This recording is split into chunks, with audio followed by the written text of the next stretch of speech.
नमस्कार, स्वागत है आप सभी का मौसम तक चैनल पर। मैं हूं देवेंद्र त्रिपाठी। यह है महाराष्ट्र के सप्ताह भर का मौसम पूर्वानुमान। आज 23 सितंबर है। 23 से लेकर 29 सितंबर के बीच में पूरे राज्य में कैसा मौसम रहेगा इसकी बात करेंगे। और आप जानते हैं कि महाराष्ट्र के अलग-अलग भागों में इस समय बारिश हो रही है और ये जो बारिश का क्रम है ये आगे भी जारी रहने वाला है। यानी सप्ताह भर बारिश महाराष्ट्र राज्य में होती रहेगी। वजहें अलग-अलग होंगी।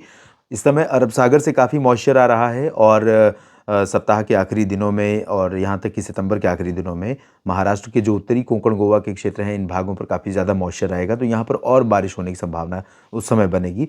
फिलहाल अभी जो सिचुएशन है उसके अनुसार विदर्भ का रीजन है और मराठवाड़ा, मध्य महाराष्ट्र, कोंकण गोवा का क्षेत्र है। अगले 2-3 दिन ये जो उत्तरी क्षेत्र हैं, रायगढ़ से लेकर के अहमदनगर, पुणे और बीड़, परभणी, साथ ही साथ हिंगोली और चंद्रपुर के ऊपर के रीजन, इन भागों में कई जगहों पर ऑन एंड ऑफ हल्की से मध्यम, कुछ स्थानों पर तेज़ वर्षा होने की संभावना रहेगी। भंडारा, गोंदिया, वर्धा, अमरावती, अकोला, नागपुर और आसपास के भागों में, साथ ही साथ आगे चलेंगे तो बुल्ढाना, संभाजीनगर, जलगांव, नंदुरबार, धुले, नाशिक और पालघर, मुंबई, ठाणे, इन भागों में कई जगहों पर अच्छी बारिश हो सकती है। और इस दौरान पूरे सप्ताह मैं कहूँगा कि बारिश होने की संभावना है।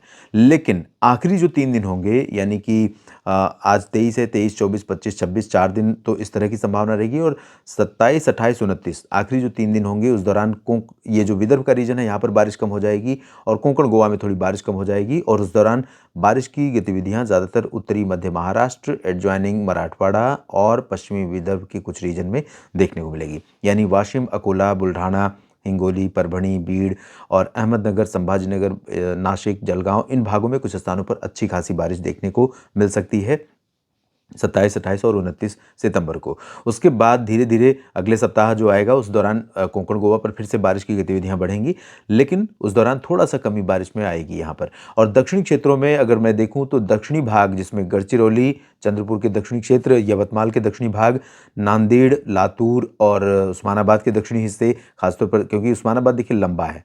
ये स्ट्रेच कम से कम नहीं कुछ तो 250 किलोमीटर, 200 किलोमीटर का होगा।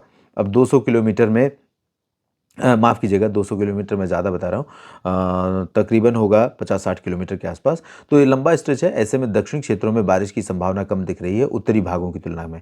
तो उत्तरी भागों में बारिश हो सकती है और इसी तरह से सोलापुर, सतारा और रत्नागिरी, ये वाला जो पोर्शन है कोंकण गोवा का, इन भागों में बारिश की गतिविधियाँ काफ़ी कम नज़र आ रही हैं इन सप्ताह भर के दौरान।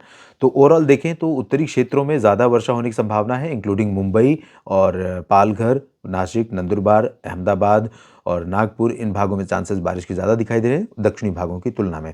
लेकिन दक्षिणी भागों में भी ऐसा नहीं कि पूरे सप्ताह शुष्क मौसम रहेगा, 1-2 स्पेल बारिश के यहाँ पर भी आ सकते हैं।